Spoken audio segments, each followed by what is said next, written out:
الله أكبر الله أكبر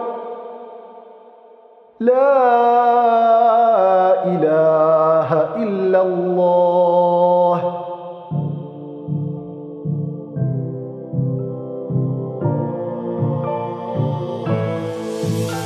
Prière, lumière du cœur, lumière du cœur, lumière du cœur.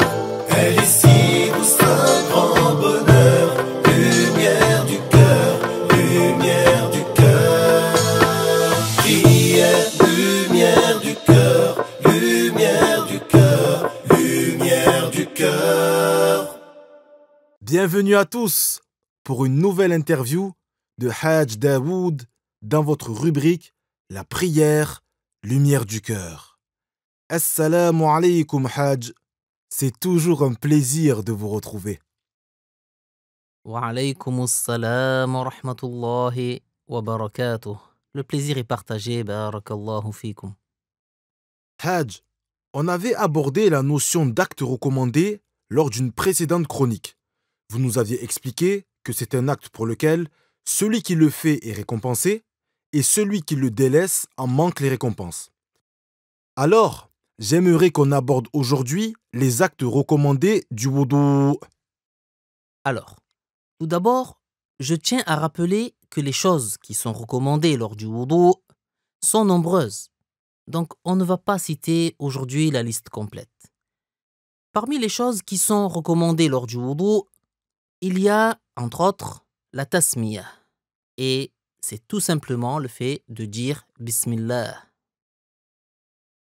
Également, le fait de se laver les mains avant de les plonger dans le récipient, dans le cas où on prend de l'eau à partir d'un récipient. Et aussi l'utilisation du siwak, qui n'est autre que le frottoir à dents, une sorte de petit bâton utilisé pour se nettoyer les dents, bien connu chez les musulmans. D'ailleurs, permettez-moi de dire quelques mots au sujet du siwak. Oui, bien sûr, Hajj, on vous écoute. Le prophète sallallahu alayhi wa sallam a dit As-siwaku matharatun lil fam, mardatun lir rabb. Ce qui signifie le siwak est une purification pour la bouche et une cause pour obtenir l'agrément du Seigneur. Il a dit aussi Rak'atani bi siwak afdalu min sab'ina rak'ah min ghayri siwak.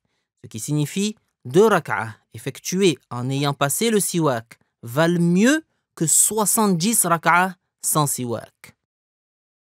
Utiliser le siwak veut dire, selon la loi de l'islam, passer un bâton ou ce qui est de cet ordre dans la bouche pour se nettoyer les dents. Le mieux que l'on puisse utiliser pour cela est le bois de arak.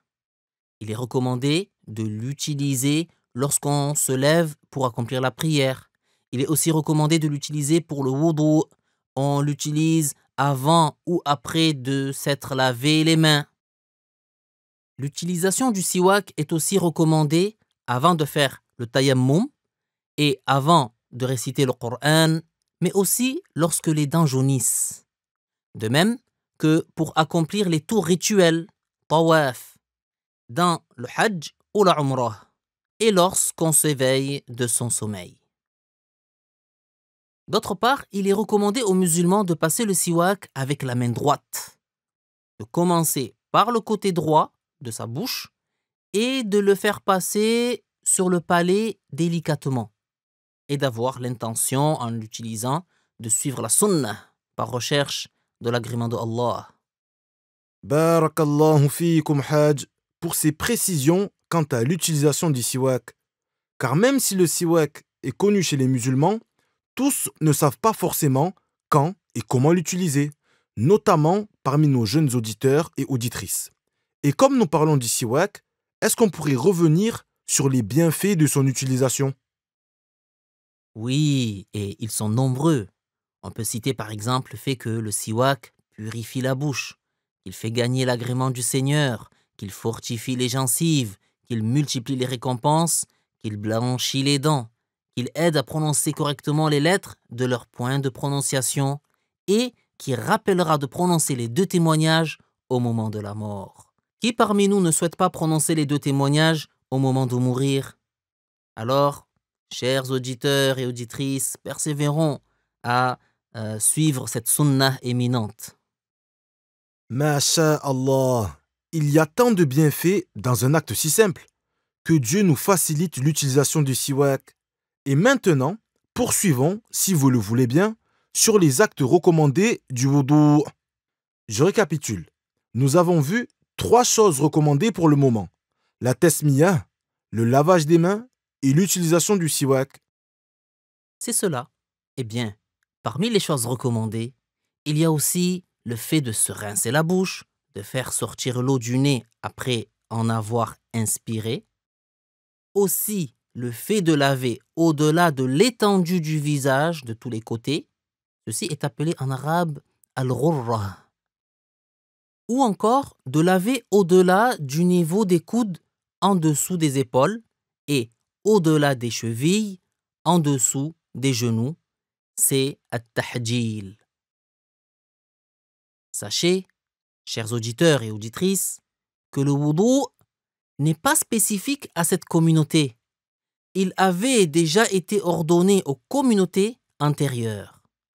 Cependant, avant cette communauté, il n'y avait pas la ghurra et le tahdjil, qui sont effectivement des caractéristiques propres à cette communauté. C'est pour cela que le messager de Allah, sallallahu alayhi wa sallam, a dit « Inna ummati yud'awna yawma al-qiyamah ghurran muhajjalin min athari al-wudu » qui signifie « Certes, ma communauté viendra au jour du jugement, le visage, les coudes et les chevilles auréolés de lumière. » Ghurr, muhajjalin, des suites du wudu. Cela veut dire que lorsqu'il lave le pourtour du visage au-delà de sa limite pendant le wudu, et lorsqu'il lave au-delà de la limite des coudes et des chevilles lors du lavage des avant-bras et des pieds, il leur sera accordé que ces endroits soient lumineux au jour du jugement. Et le messager de Allah, sallallahu alayhi wa sallam, reconnaîtra les membres de sa communauté grâce à ce signe distinctif. Allah, que Dieu nous accorde de venir au jour du jugement auréolé de lumière, comme notre prophète bien-aimé, alayhi salatu wassalam, l'a décrit. Nous vous écoutons, Hajj Daoud, pour la suite des choses recommandées lors du wudu. Amin, amin. Donc, parmi les choses également recommandées, on peut encore citer le fait de passer les mains mouillées sur toute la tête et le fait de passer les mains mouillées sur les oreilles, ce qui est caché et ce qui en apparaît. Ensuite, il y a aussi le fait d'entrecroiser les doigts quand on lave les mains jusqu'au coude et de faire passer l'auriculaire gauche entre les orteils quand on lave les pieds. Faire pénétrer l'eau en frottant à l'intérieur de la barbe épaisse fait partie aussi des choses recommandées lors du wudu. Il est aussi recommandé lors du wudu de faire précéder la droite sur la gauche, de répéter les lavages 3 fois, de frotter, de faire suivre dans la foulée les piliers les uns après les autres, c'est-à-dire laver le membre avant que ne sèche le précédent. Et il est aussi sunnah d'utiliser une faible quantité d'eau. Le prophète, sallallahu alayhi wa sallam, utilisait souvent un moud d'eau pour le wudu et un sa' d'eau pour le ghusl. Ce sont des unités de mesure. Le sa' vaut 4 mouds et le moud est le plein des 2 mains jointes pour des mains de taille moyenne. Je souhaite ici attirer votre attention sur un point très important. Celui qui fait le wudu en se limitant aux piliers, sans faire les choses recommandées, son wudu est valable, mais subhanallah, il rate un bien. C'est effectivement important de bien comprendre cela. Celui qui ne fait pas ces actes recommandés aura manqué un grand bien, mais son wudu reste valable. Et qu'en est-il pour l'intention? On n'en a pas encore parlé. Eh bien, il est recommandé de garder l'intention présente du début du wudu jusqu'à la fin, en rappelant que ce qui est obligatoire, c'est que l'intention soit présente au début du lavage du visage. Donc, vous nous avez expliqué qu'il est recommandé de se rincer le nez, la bouche, de passer les mains mouillées à certains endroits. Pourriez-vous, s'il vous plaît, nous décrire la meilleure manière de réaliser les lavages que vous avez évoqués? Alors, le mieux pour le rinçage de la bouche et l'inspiration de l'eau dans le nez est de les regrouper en 3 puisements de la main et on fait cela d'une manière poussée, sauf si on est en train de jeûner, bien sûr. Puis, pour le passage des mains mouillées sur toute la tête, le mieux, c'est de poser les 2 pouces sur les tempes, de coller les index l'un à l'autre sur le devant de la tête et de les déplacer jusqu'à l'arrière de la tête, puis de les ramener à l'endroit où on a commencé. Je répète lentement pour que nos auditeurs qui ne nous voient pas, cela va de soi, puissent bien comprendre. Donc, on pose les 2 pouces sur les tempes. On colle les index l'un à l'autre sur le devant de la tête et on déplace les index jusqu'à l'arrière de la tête, puis on les ramène à l'endroit où on a commencé. Puis, on passe les mains mouillées sur les 2 oreilles, ce qui en est caché et ce qui en apparaît, avec une nouvelle eau. On met cette fois-ci les index dans le trou des oreilles et on passe par les plis des oreilles. Puis, on passe les pouces mouillés sur ce qui en est caché et on colle les paumes des mains mouillées aux oreilles. Donc, pour les oreilles, je reprends. On met les index dans le trou des oreilles et on passe par les plis des oreilles. Puis, on passe les pouces mouillés sur ce qui en est caché et on colle les paumes des mains mouillées aux oreilles. Ensuite, on lave les 2 pieds 3 fois en dépassant le niveau de la cheville. Je pense que nos auditeurs et auditrices ont bien compris la manière complète de réaliser le wudu avec les actes recommandés. Auriez-vous encore une dernière recommandation concernant le wudu? Oui, un dernier élément. Sachez qu'il est recommandé de dire lorsqu'on a fini de faire le wudu Ashhadu an la ilaha illallah wahdahu la sharika lah wa ashhadu anna Muhammadan abduhu wa rasuluh.